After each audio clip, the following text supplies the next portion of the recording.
Welcome back to Loose Framing Podcast. I'm your host, Tyler Martin Olich, and joining us in Team Tampa Bay Studios is now podcast regular Hillary Weber. Hey, Hillary. Hey, everybody. And today's special guest, our intrepid intern, Micaiah. How are you, Micaiah? Hi, I'm good. How you doing? I'm doing pretty good. Let's start with you. Why don't you tell us a little about yourself?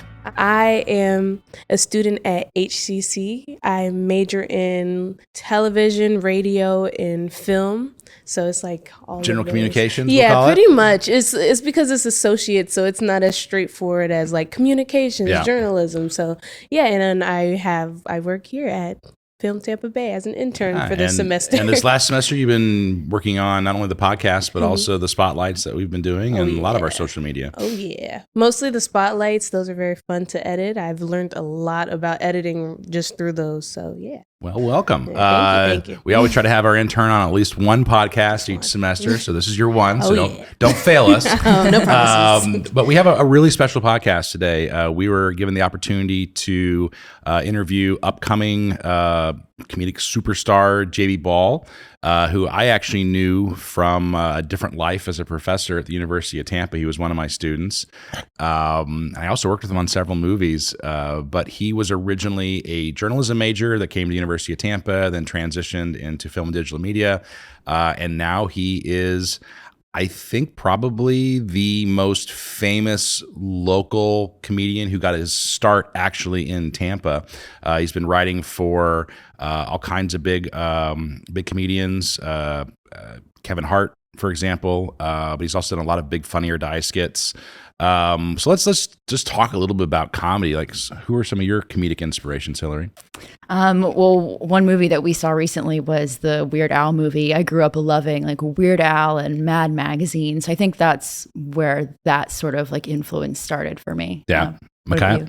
I went to a different school when I first began in college, and when I tell you all we did was quote Kevin Hart's multiple comedy shows, and even my family, we just like quote all the, many sayings that Kevin Hart says, and that's one of my favorites so far, yeah. Well, we'll be talking all things comedy once we wrap up, but I wanted to get to our rather lengthy interview with JB Ball. I wanted to give a quick shout out to the University of Tampa that was able to host us for the special interview.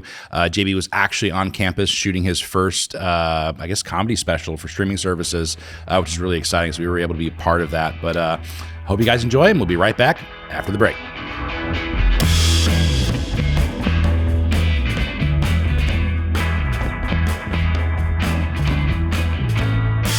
Welcome to Loose Framing Podcast. I'm your host, Tyler Martin Olich, and if you look around, you might notice that we're in a different space than normal. And that's because we are at the University of Tampa with one of UT's favorite sons. My guest today is JB Ball. What's going on? Good to see you, buddy. I'll get to JB in a second, but I wanted to thank the University of Tampa and their film program for helping us to pull this together. We're lucky enough to have JB in town for one of his first live tapings, which is coming up in the next couple of days. So we wanted to take advantage of that, and UT was gracious enough to host us. So that explains our environment, and I encourage anyone looking to maybe get a film education to go to their website, check out what they're about. It's a great program and a great school. I am also an alumni of UT, as is JB, and we are living proof that a degree from UT can take you to a lot of places. So thank you guys for bringing us together today. And with that, I want to introduce my guest, JB Ball. I've known you for over 15 years at least. You are a comedian, you are a writer, you are a filmmaker,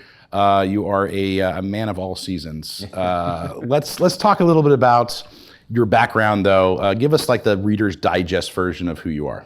Yeah, I like a man of all seasons, by the way. That's very nice. I'm not going to say I'm black anymore. I'm a man of all seasons. I grew up here in Tampa. I went to Alonzo High School, came here to UT on a basketball scholarship, went to the film program, focused in screenwriting mostly. Everything that I was interested in was always comedy based. Like I was into everything, but anything that I wanted to create was totally about like creating laughs. And I went from here to, I knew I wasn't going to go play ball overseas. I didn't want to do that. So I knew I was going to jump straight into comedy. That was just always a thing. I had a professor here named Lisa Rosenthal who used to write for Fresh Prince of Bel-Air. And she had suggested that I do stand up because it would help my writing on screen and get my scripts read. So I knew I was going to be going that route. And so a year after I graduated, I started going to the open mics in town, and not long after that, like I really started finding some success with the help of a couple mentors in the area, and just kind of like figuring out like how does this craft actually work. One of the interesting things about the Tampa Bay area is while we have a lot of talented people, we don't have a lot of people who got to do things at a higher level in terms of like industry related things. So there weren't enough people to like give me guidance early on as to how to prep for that. So a lot of it was trial and error and coming up with my own theories as to how to make this possible, coming from a market that doesn't necessarily support stand-up like some of the other markets do, like in LA or Chicago or New York or Austin, so on and so forth.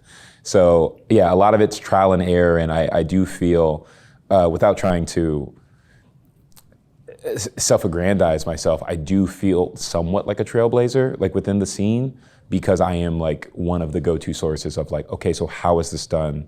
What do I prioritize over what and why? Because like I am working in those rooms and I can tell you what they're saying or what they're looking for. So yeah, it's very true. I want to speak on behalf of the entire, comedy collective here in Tampa Bay, but there are a lot of up and coming comics who I know they're friends with, and they speak of you as the person who made it, right? You're the star that shot up. Let's talk a little bit about your education though, because you started in journalism. I feel like one of the magical ingredients to comedy is authenticity. How does your background and interest in journalism translate to what you do now as a comedian? Yeah, that's a great question. And I think it's a great parallel between the two. So with me, why I wanted to go into journalism initially was my plan was to be a pro basketball player and then to just transition into just doing sports analysis, because that was going to work. And I took one semester of journalism, and I remember being so frustrated with the lack of creativity I could use in it, right? And what I know now is like there is a space for that, but I didn't understand that at the time. So I shifted over to screenwriting because I was just like, I have these funny ideas and I want to be able to have these flourish and like expound upon them. And so what ended up happening as a result is I realized the type of comedy I was the most into was realism. There's nothing better to me than when you go to a comedy show and then you leave smarter than when you came in. Everybody can be funny. And that's not to like undercut anybody who is. It's a gift and a talent. But much fewer people can make you actually feel like a smarter person for having watched that show. Yeah. And so to me, that was the thing I always tried to bring to comedy. That was always like the stuff I was attracted to a little bit more. And I do think that taps into that journalism aspect of like, I like taking something that we all do know about and maybe providing some like extra perspective to it that like is interesting, but is also like, oh my God, that is kind of real though. Yeah. I remember I had a class here once, it was visual literacy. I like telling this story because it really was what spurred I think maybe I could do stand-up as opposed to I'm interested in. And we were watching Aladdin, and the professor asked, okay, so what do we feel like the director was looking to do here? What do we think, what messages are they trying to convey here? And I remember she was going through the class, and she had gone through all of the students, like all the good answers are gone. At this point, there's nothing good left to say, like the points have been made. So just to be funny, like just playing around, I said, clearly this movie's pro-slavery, right? And she was like, what? And I went, well, this is clearly a pro-slavery, okay, so Aladdin has nothing, right? And he doesn't get anything he wants until he gets a slave, right? And then the only way this other guy can stop him from using his slave is by taking his slave, and then he gets everything he wants from his slave. So then the only way we can stop him is by making him a slave. And at no point in this movie are they going, slavery's bad, right? And I just found that to be like a funny observation of just like, we romanticize this movie, and it's a good movie. Like I like the movie, to be clear. I like the movie, I like the soundtrack, all that stuff, but I just do think it's funny at no point are they like, but maybe just like no slavery. They were like, oh no, someone's gotta be a slave. Yeah. And that just felt like a fun observation to make it was a realism point to make while enjoying like this fantasized story. But that's a hard thing to do, is to tease out something like that contemporaneous to the question being asked, right? Like this isn't like you writing a joke. Right. You literally were put on the spot and you were able to peel that onion back and say, oh no, this is the funny bit here. This is the truth that I can pull out. Yeah. That's gonna be different than the rest of the class. That's really cool. Yeah, and I think that taps into, and I try to remind myself of this, because sometimes in this industry, as you work and you acquire accolades, you can also lose sight of where the core of like your gift came from. And I try to remind myself of this. Like when I was growing up in school, I was never a cool kid. I was always a black sheep. I was always a weirdo. I was always an outcast. And I identified as it. Like I wasn't trying to fit in. Like I remember the cool kids would do this, the other kids would do this, and I would just chime in occasionally with like a funny observation. And if I could get everybody to laugh, I'd be like, nailed that. And then I'd just go back into like my little hiding thing. Like that's who I was. You know, within basketball teams, I didn't fit in with anybody. But then like within my academic teams, I didn't fit in with anybody. But like I was always trying to make everybody laugh, and that was like the rush I got. Because it was cool to see like those groups, like all of a sudden they shed their identities and they're the same in this weird thought. And they're like, what are you talking? Where'd that come from? And I've just kind of been, cool, all right, yeah. I'm gonna ask you about your comedy inspirations here in a second, but just your family and growing up, was there someone that was funny to you that you sort of emulated or pushed a single person. I have the unfunniest family I've ever encountered. I swear, my dad's from Alabama. He comes from a very hard life. The things that he laughs at are not even jokes. I don't understand the form. Like he's the sweetest man, but I don't understand like what it is he finds funny and the things he laughs at. My mom is the opposite. She's a very outspoken, big personality. She's a performer. She was a jazz singer here in the area.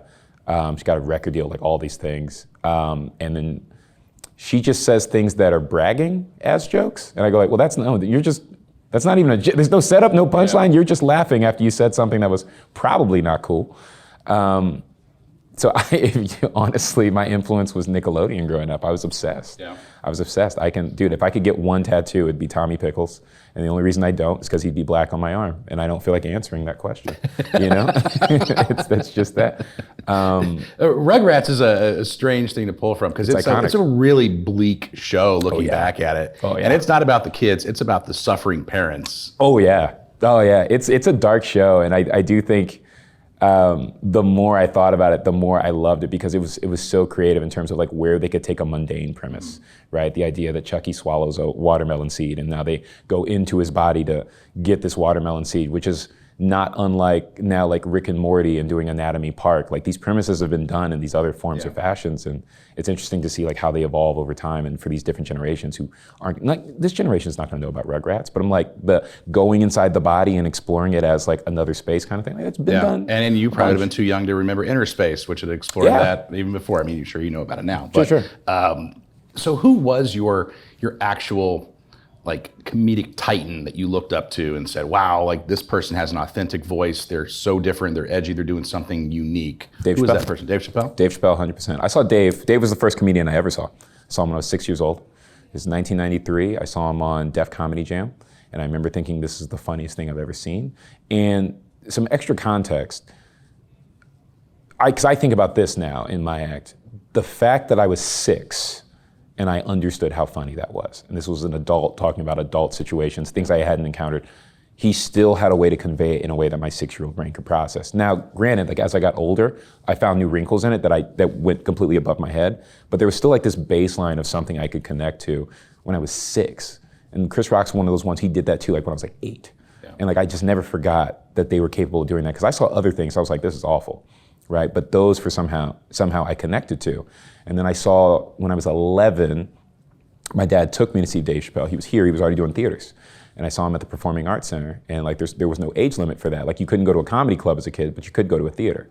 And so I saw him when I was 11, and I just remember being like absolutely blown away with what he was doing to this room and how funny these takes were. It was the first time I cried laughing, and I didn't know that could happen. You know, so I associate Dave with a lot of my emotional and psychological growth and in a lot of really like landmark ways in my life, you know? Like he's not the end all be all, but he is somebody who, no matter whether you agree with him or disagree with him, I think what he has brought to comedy and how he has evolved it as an art form and as a, you know, as a public speaking apparatus on some level, is something to be celebrated. I think, in my personal opinion, he's a guy approaching something with total goodwill, and whether that is interpreted that way at all times or not is up to debate, and that's for you to decide. But I think if you meet that guy, you come away going like, I just like this. This is a good dude. Yeah. Like this is somebody who I would root for, and I think it's important to be that in comedy, and that's something I've modeled. My career I agree. Even if you don't necessarily agree with his opinions, he comes off as authentic and honest. That I am not trying to be a demagogue up here. I'm trying to have a conversations with someone, right? I'm open to your thoughts and ideas, and maybe I agree with them, maybe I don't, but it's never like my thought process is what rules, right? Like this is the only right answer. Yeah. So let me ask you from this, not to continue talking about Chappelle for much longer, but as someone who is a very strong comedic writer who's written for other comics, what makes Chappelle's joke structure unique in your opinion? He's got the best misdirection in the business, and that's what jokes are. So an easy parallel is to say jokes are like magic tricks and it's all about the misdirection. If you know what the misdirection is, they lose their power, right? Chappelle, to this day, is the guy I have the hardest time predicting the punchlines. At this point, like everybody's formulaic in their own ways. There is a rhythm and a math and an algorithm to it, right? And that's not to say they're worse comics, it's just to say if you figure it out, you have a better sense of what could come. Yeah. He's the one I still have the most trouble with. Like I can't quite call how he's gonna do it. And I've had to get rid of bits where it's like, I had a similar thing, my angle was this, but the way he hit it, I was like, all right, I never would have saw that. It's like watching two fighters fight, right? And they're both great fighters, but one is so innovative that you just couldn't imagine that he would attack like that. And then to actually see him like land a blow that was that effective in that style, you just go like, okay, this dude, it's like he understands something about the style that I haven't even encountered yet. He's got a new philosophy to this point of attack. So for me, he's too hard to anticipate, and I think that's why so many comics really do look up to him still. And and granted, there's a lot of comedians who agree with some of the stances he's taken, but they still admire the guy for like the craft of it, right? There's something about it. No, that's extremely astute. I've never heard his jokes broken down that way. I've never thought about misdirections. It's really interesting. Let's talk about your comedic voice, though. Sure. You graduated from here, you start going into comedy clubs, start writing. What was those first 1 or 2 years like? I'm assuming it was a lot of bombs. Oh, it was brutal. Yeah, it's brutal, but that's as it should be. So like one of the things about comedy, a lot of people will come up to me after shows and go like, I've had people who, they're like, you inspired me and now I'm doing it, or like, I just really want to do it the way you did it, or something like, I get that a lot after shows. And what I try to stress to them is, it wasn't always that way, and it's not supposed to be that way, right? It's one of those careers that you only get good at by failing. It truly is, because failing informs you why to do it one way and not the other. And it's one of those things where like, as I'm talking on stage, I know why to say it like this, with this inflection, avoid this trigger word, because I've seen the effects of all of those not being done that way. So it's not a guess anymore. It's just I have enough hours on stage, mileage on stage to pull from to go like, no, this is the way you get there. Because the point is, we all have different language in terms of like how we communicate, right? So we may speak the same actual language, like we're speaking English, but your interpretation of my words is different than my interpretation of how I'm giving them out. So comedy is really half about learning how you perceive words, right? I'm trying to convey my message in your language. And the minute you figure that out, that's where you actually end up with like, this person just connects with crowds. Right? I never get to use my vocabulary on stage because the lowest common denominator, most crowds don't know what I'm talking about. So I have to figure out what words convey what I mean so that they interpret it the way I need them to. Yeah. And so, that's really interesting. How often do you completely rewrite or change up your set depending on what town you're in? Because you are a touring comic, you go to a lot of places. You just plow through it no matter what it is. Yeah, well, so my thought is, I need to write it in a way that I can take it anywhere, right? So I'm not gonna change it for the town. In fact, because I do a lot of social commentary, the point is to challenge you, right? But I just need to make sure I'm giving you the information you need within the bit that you can figure it out. But beyond that, now it's on you, right? So I'm not one to apologize or hold back for the bits. I'm definitely willing to listen to a criticism, or if I got a fact wrong or something like that, I'm totally open to that. That's not what I'm talking about. But I'm not going to apologize for finding something funny, because what I'm communicating is the truth. Right? And so my argument has always been, if someone laughs at something, they are agreeing. It doesn't matter if it's right or wrong, it is true. The laughing is a truth in the world, right? It's empathizing with the thing that you understand, right? And so when people get upset with jokes, I can appreciate that you can be upset with it, but if other people laughed, I need you to also understand that that was a confirmation of that truth does exist in the world. And so they were speaking to that truth. You hope somebody's intentions are good, But just know that when someone laughs, they are confirming a truth in the world. Yeah. They're confirming that that didn't come out of nowhere. And so I do appreciate that in comedy. So let's talk a little bit about the audience. What makes a good audience and what makes a bad audience? Yeah, that's great. A good audience obviously laughs big, laughs long, laughs quick, right? And I don't mean quick in terms of like laugh immediately and stop. What I mean is just like it doesn't take you a long time to keep up. The less I have to explain, the more fun we're gonna have.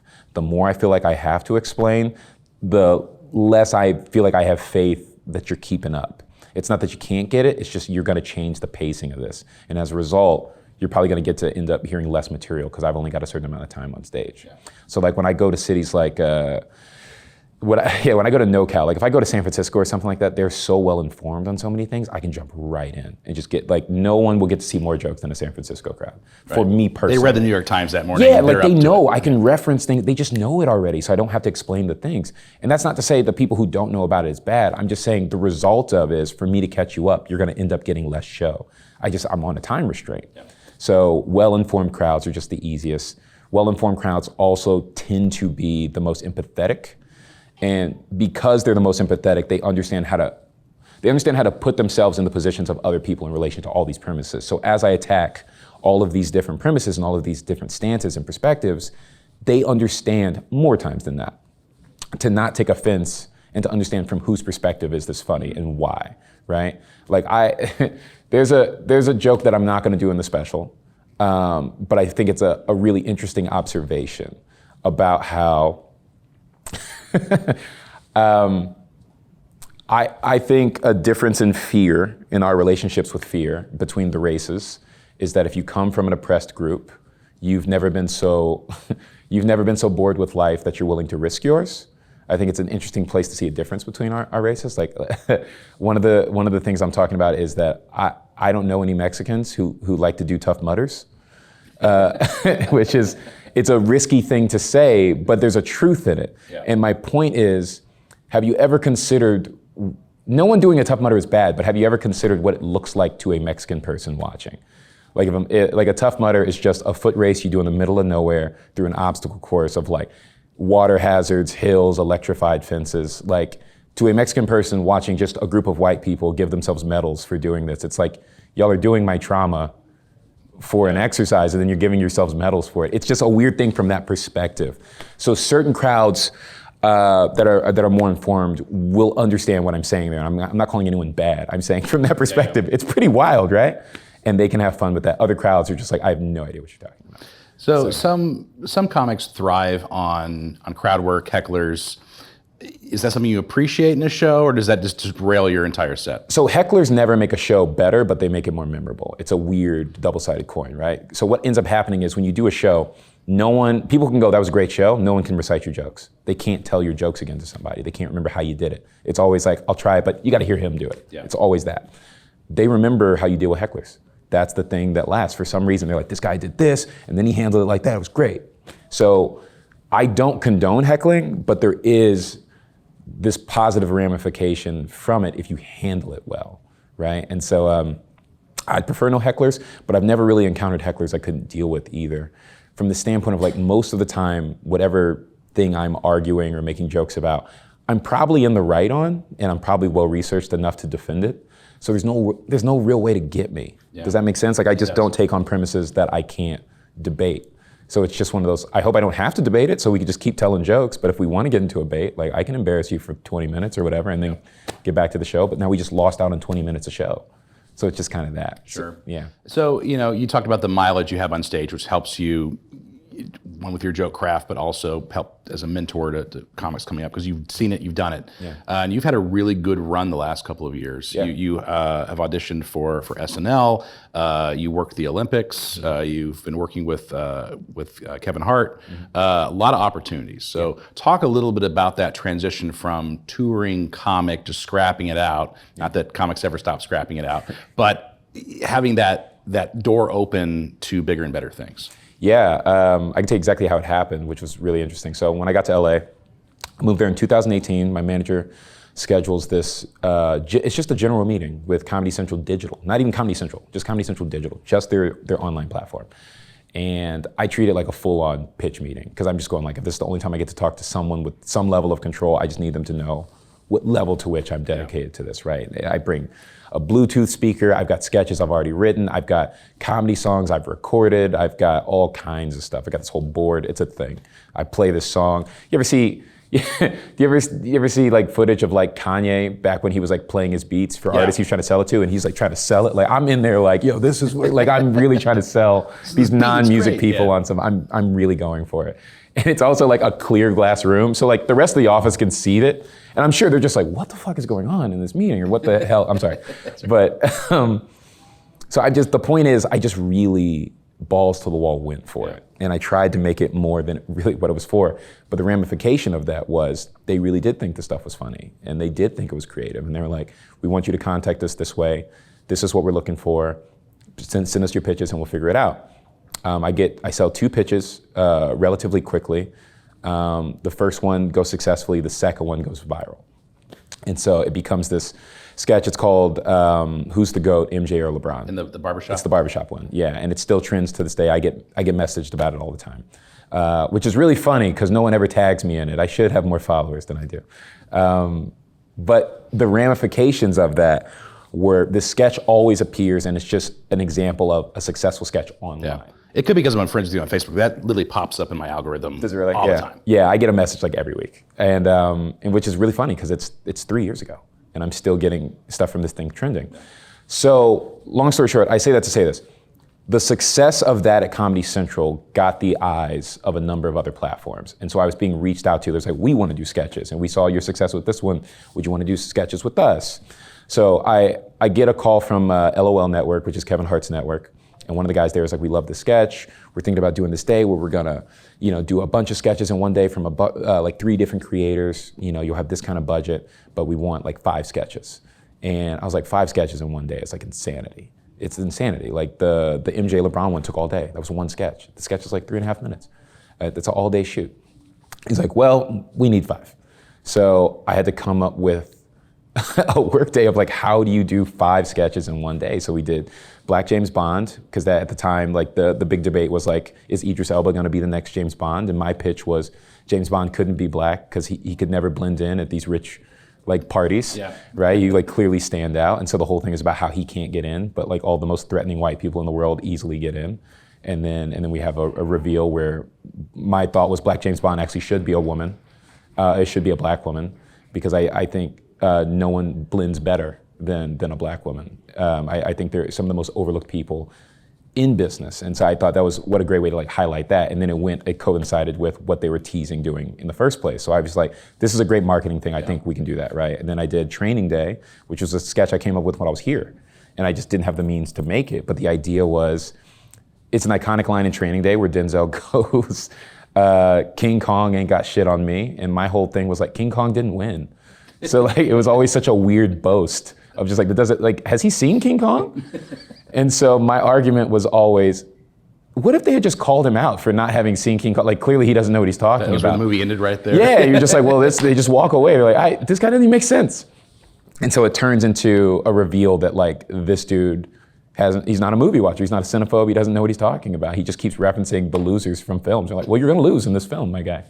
And that's my favorite sketch we've done. It was so fun. And then we did 3 more sketches that day that were like shorter. But the point is, we had to execute 5 sketches in one day on a limited budget. And no one who watched them knows that. Everyone thinks we had all day to execute each of these. We had barely any time to get each one of them done. So what ended up happening from that was, when Olympic Highlights comes around, they reach out to me. They say, hey, we're thinking about doing sketches for this Olympic Highlight show with Kevin Hart and Snoop Dogg. And we need somebody who can write quick, write on the fly, and then create something good with very limited resources. And they're like, JB, he just did this thing. So it's like each step of the way I was showcasing a new skill that led to a new piece of work. And I just started accumulating this. So then when I get to Olympic Highlights, we do that, and we can't do as many sketches. So now I've got to write for their segments instead. And then they learn he can write for the segments, and he can pitch jokes in real time. And some of the things you see are jokes that I thought of, you just don't know it's me, right? And so they bring me back the second time around. They're like, we got to have JB back. He was one of the core pieces of this. And so one thing just leads to the next.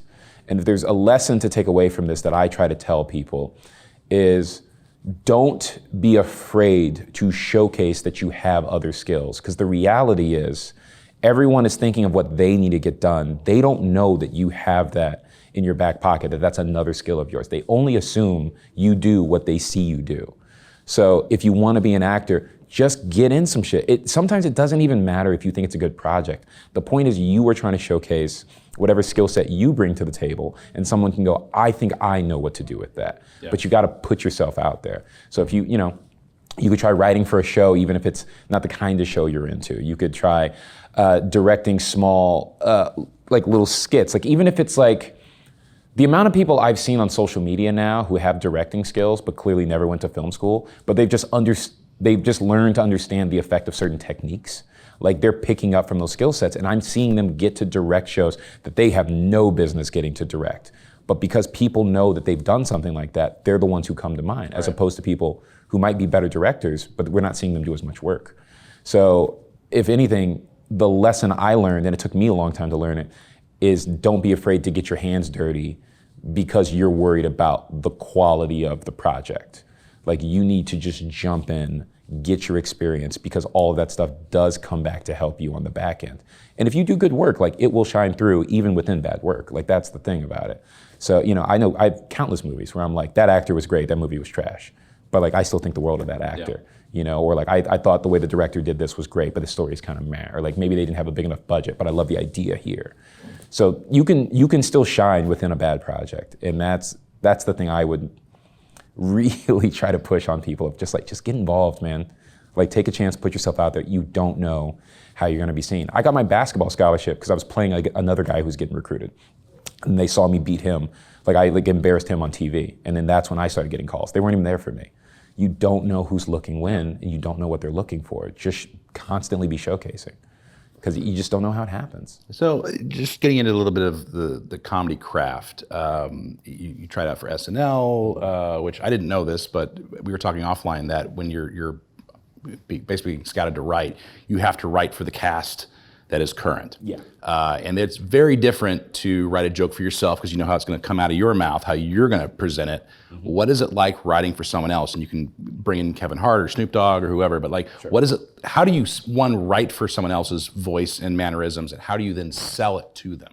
So this I attribute back to my time here with Lisa Rosenthal, because that was the first thing she spoke of. Day one class, she was talking about how she got the job writing for Fresh Prince, and the idea was that she obsessed over these characters, and that she felt like she knew these characters in and out. And when you feel like you know who you're speaking for in and out, you have a sense of what they would say or what their disposition would be. So that's step one. Like you got to feel like you know them. Kevin Hart is somebody I followed ever since my freshman year here at college. I remember raving. There's a message on Facebook somewhere deep down where I sent his half-hour special to my mom on Facebook, and I said, this guy. He wasn't famous yet. I was like, this guy.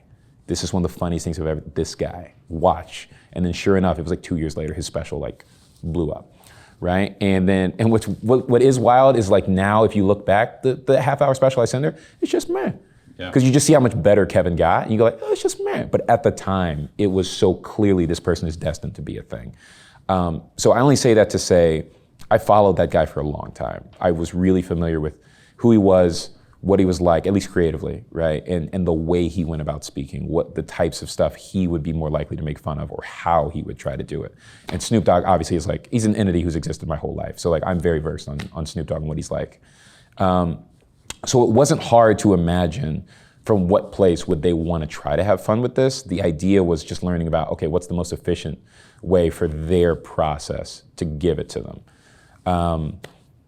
So I guess the point I'm getting at here is, in order to write for somebody else, you have to be truly familiar with who they are and their disposition. If you know their disposition, even if you don't write it in the exact words that they want, the angle you're coming from is something they're gonna identify with. And a lot of people can put stuff into their own words, pending the type of project you're working on.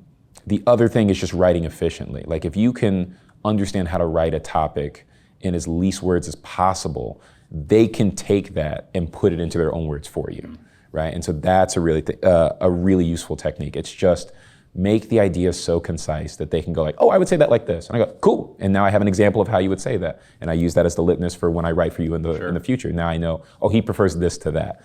Like for Snoop, one of the things we learned was for pronunciations, he would just rather you spell it phonetically, but through like his own phonetics, not like the natural phonetics you would see in like a dictionary. So we would just spell things in like these ridiculous ways because that's how his brain worked. But we would know, okay, this guy's name is some random Iranian athlete, and the only way he's gonna figure out how to pronounce that is if we write it like this.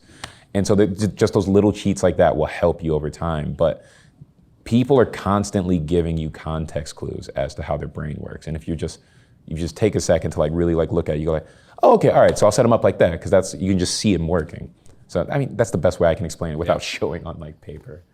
So this has been a fascinating conversation, but our core audience usually tunes into this podcast are film people. Okay. And as it happens, we made a film together a long time ago called Soul Eater. Do not try to look it up, please. I'm sure it's out there somewhere. Who the crew affectionately called Stool Eater while we were making it. One of the worst filming experiences I've ever had. Yeah. But we were trying to cast a lead actor, one of the lead actors, and we ended up with you. Yeah. That's a good way to frame it. We ended up with you. We ended up with you. I'll be perfectly honest with you. I think you were the only one who actually auditioned for that role. Yeah. Did I? I swear to God. I don't think I did. Did I? No. No, you're right. I don't think I No did. one showed up for the audition, and then I ran into you in the hallway, I think it was. That sounds more familiar. Come over here. I got something for you to do. I got recruited like a track team coach. Hey, man, you look fast. Come on over here. Hey, you ever think about running track? And then we ended up casting you as the sidekick to the Demon Slayer guy. Yeah. And we gave you a spear. Yep. Oh, I remember that. I remember like that. I always tell the story. I always go like, this is... I know this character wasn't written for a black person. Like, I just knew it because they were like, okay, you're making all these high-tech weapons for these people to fight demons, and you've got a spear. And I was like, creative choice. I remember as we were doing the scene, because there was a scene where I have to like run through like a field with this spear, and I'm like, there's a lot of problems here. And I couldn't figure out a good way to hold it that would make it seem less racist. Does that make sense? I'm like, I'm definitely not holding it up here. There's no way I'm running like that. We're not reading Zulu here. And I just didn't know I didn't know how to like, there's no good way to hold this spear looking like me. But I've been paid, so, and I just, yeah. Well, for your sake, as you continue to be more successful, I hope that never comes out anywhere. Actually, you did a pretty good job in it, but the movie itself is just tragically bad. It's all good. I look at it as a good, look, I learned a ton because I was on set for a feature. I got to see people working a ton of different jobs, and I got to work from the acting side, which I hadn't done before. So I took a lot from that, and you could figure out, from being thrown straight into the fire that way, you could figure out the things you were most self-conscious about, which I wouldn't have known, having not come from performing on screen before. Because you were not an actor. You weren't really doing stand-up at that time. I was purely creator, not the actor. Yeah. I was just trying to write the premises and be like, you should do this. And then, So is there a movie percolating in your head that you would like to pitch? I don't mean to me right now. Is that like your next stepping stone? Oh, yeah, if I can, yeah. But for me, the place I'm at, it's probably more likely to get a TV show before a movie. Mm-hmm. So my brain's kind of there. But I've definitely been sitting on some premises for years that I'm like, this would be fun if you're willing to trust me with this amount of money. But I'm trying to position myself in a place where they can go like, look, he's done this, he's done this, he's done this. It's not ridiculous to invest this kind of money in a project he would want to do. Yeah. It's not unlike Jordan Peele. I come from a sketch space as well, different space because I'm coming from stand-up to sketch, and he was exclusively sketch. But we think a lot alike in terms of tension building and how to break tension and the power of that tonally, like setting up a circumstance so you can really find what is so jarring about this turn. Yeah. We're really like-minded in a lot of ways like that. He's just more into horror than I am. That's not my thing. We were talking about Tarantino offline, but Jordan's another one who just has an encyclopedic knowledge of horror movies. And you can see his love and his passion when he's making these films. And it's a treat. I don't know if you saw Nope, but it was I saw it. Fantastic. Yeah. Amazing film. We're coming up to the end of our podcast now. I want to get a couple more questions in. Sure. I'm just curious for my own satisfaction here. Like, how many days a year do you actually travel now? And is that just exhausting and miserable? That's a good question. Offhand, I don't know the answer to that. So basically, when you're performing, most of the time you're going to be performing on weekends. You are the entertainment for people's nights out. So like it's mostly a weekend job. I would say I'm out of town probably somewhere like 20 times a year, like 20 weekends a year, something like that, somewhere maybe a little above that. But that also just depends on what I got going on. There are times that like I'm gone 40, but there are other times where it's like if I'm working on a show, that stint of time, like if we're working on that show for 3 months, I'm stuck in the city for 3 months. So it varies, but yeah, at least we're probably half the year to like just under the year, that many weekends, but the weekdays I'll be back home. So it's one of those things where some people think of a tour, I think tours have changed now. Like some people think of it like they'll see your touring schedule and they think you're gone the entire time. And it's like, no, I go right back home like right after that each week. I'm going back and forth. Because you still got to go back in town in LA. You got to do your stand-up spots. You still got to network. You're still setting up the next thing that you're going to work on. So you can't just be gone the whole time and come back and expect the city to like embrace you. They're going to be like, where have you been? Like no one's paying attention. Would you rather be in the writer room or on stage doing stand-up? On stage, 100%. For me, like writing is really fun, but it's also like a means to an end to a degree when you're working on someone else's project. When you're working on like your own idea, it's different because you've got more say-so in terms of creatively where we're headed with this, as opposed to pitching jokes and seeing like if we can get that in some kind of way. But stand-up is just exclusively who I am. It's my voice. It's maybe a hyperbolic version of me, but it's not even that hyperbolic, you know? So I always I say I like stand-up because I like being told that I'm right. And every laugh is being told that I'm right.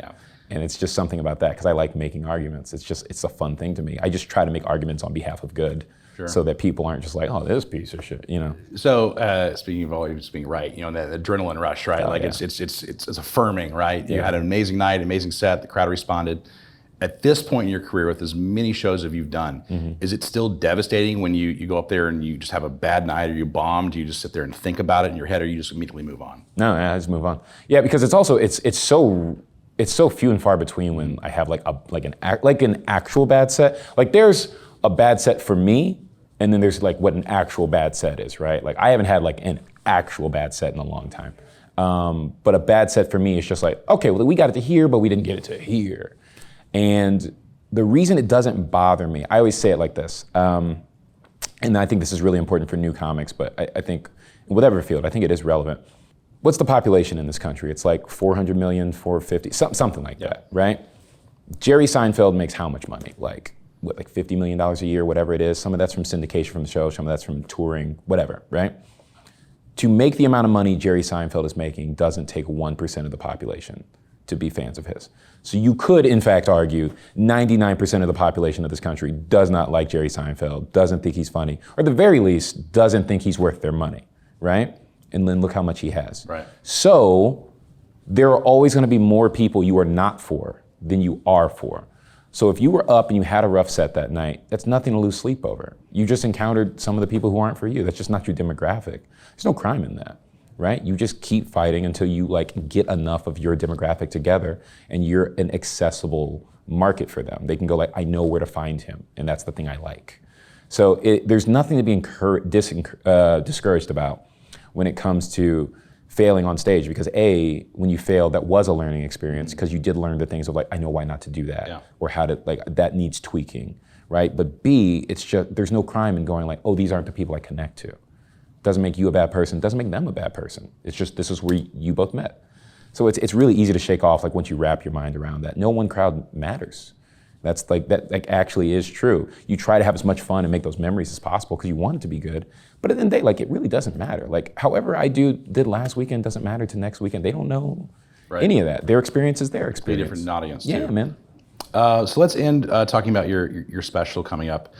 New material, first tape special as far as I know, I think. First hour. First hour long, yeah. Where did the idea for the set germinate from? I mean, is there a particular topic or social issue you're trying to address? The big one here is white privilege. That's the big one. But only because as a person, cause I'm not gonna say this in the special, so I can say it here. So I'm black, like I'm an unwavering black person. Like I'm not ashamed of where I came from, but I grew up in like mixed neighborhoods. Like I went to mixed schools, I played for mixed sports teams. Like as far as I'm concerned, I'm the product of what this country is actually supposed to be. Like I'm actively trying to love everybody, right? But that doesn't mean I'm ashamed of where I came from, and I don't think you should feel ashamed of where you came from. I can love you for who you are. And I think when you come from that disposition, it gets really frustrating when you see different groups of people, whether that be racial, whether that be gender, whether that be like whatever. When you see them arguing and you're the third party watching them and you're going, if y'all would just stop and take a second and just listen to each other, you'd actually realize you agree on way more than you disagree on. Like, you're so hell-bent on arguing that you're not actually fixing anything. And so the disposition I'm coming from in relation to white privilege and privilege as a whole is that privilege isn't even bad. It's just y'all aren't listening to each other to understand like what the relevance is. Yeah. The idea of like no one is being attacked by it. You're taking it as an attack because you don't know what it is. And when you see it, it can actually be perceived as a pretty funny thing, as a truth. And it's something you still need to act on, but no one's threatening you. And I'm just trying to give them an angle on that where they can go like, oh shit, is that what's been going on the whole time? Okay. I've gotten so many messages, so many DMs from all kinds of people who are like, I didn't believe in this thing. I was outright offended by this thing. And then I heard how you explained it.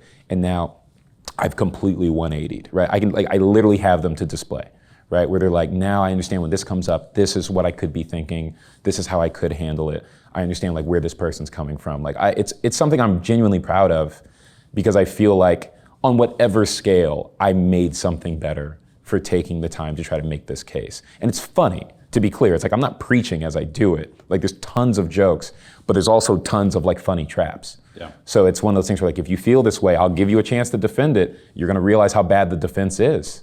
And you're gonna realize how much you actually agree with the other side. The point is, I think you are misinformed on this, which doesn't make you a bad person. It makes you a misinformed person. I'm just giving you this information so that you are now an informed person. And you're like, oh shit, okay, yeah, I get it.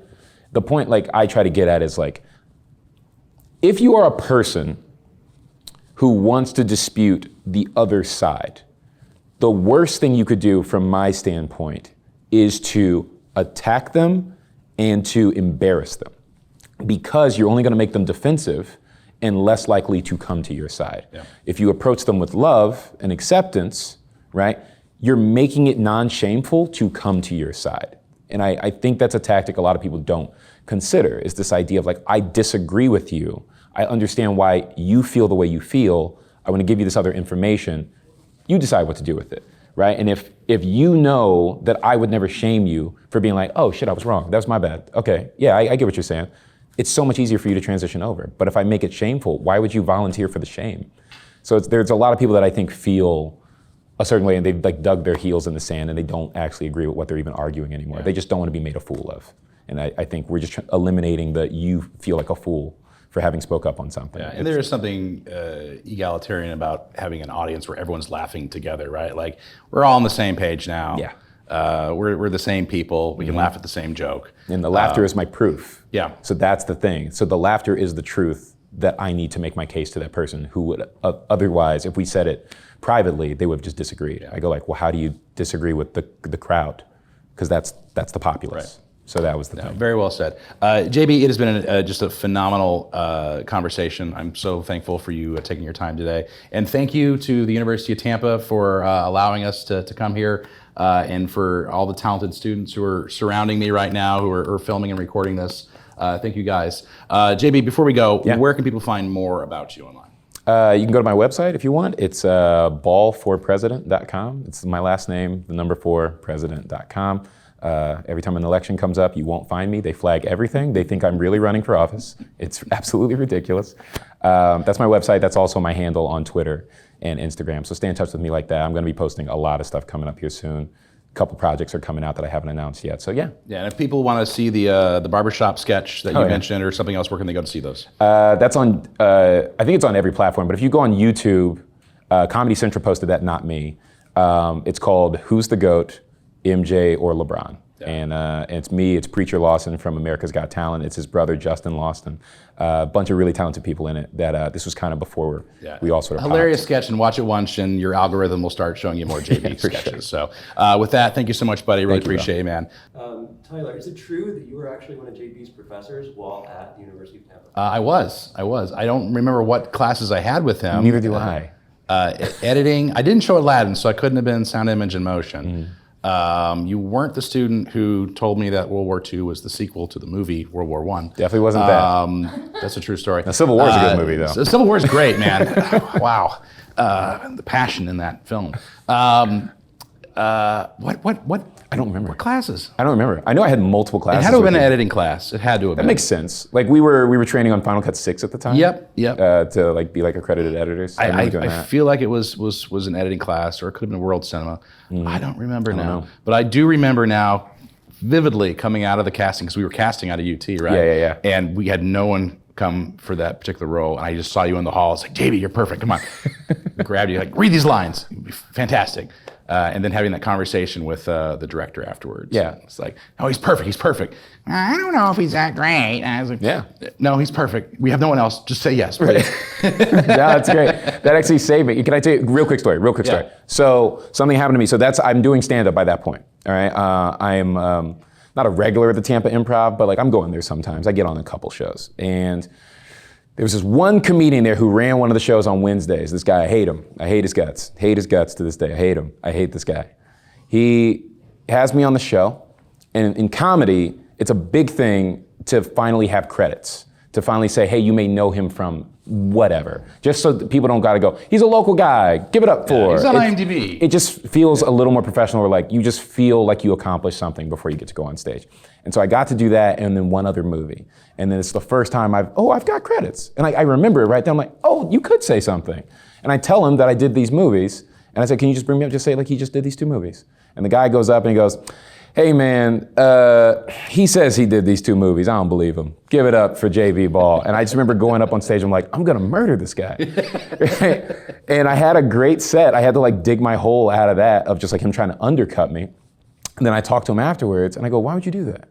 And he goes, do what? And I said, why would you say you don't believe I did? I just told you I did these movies. Why would I lie? And he goes, oh, I just didn't believe you did those movies. And I had to like pull him up. And he was like, oh man, you did those movies. And I'm like, I'm gonna fight this guy. Like if I ever see him again, like the fact that he would just try to call my bluff for no reason. There was no reason to undercut. I'm on your show. Why would you make me sound lesser than? And I still remember that. And I heard he's in LA and he's on site. Well, I'm glad Stool Eater was able to give you some ammunition early on in your career. But with that, thank you so much. Of course. And for our audience, tune in. We'll be right back. You're listening to the Loose Framing Podcast. Loose Framing Podcast.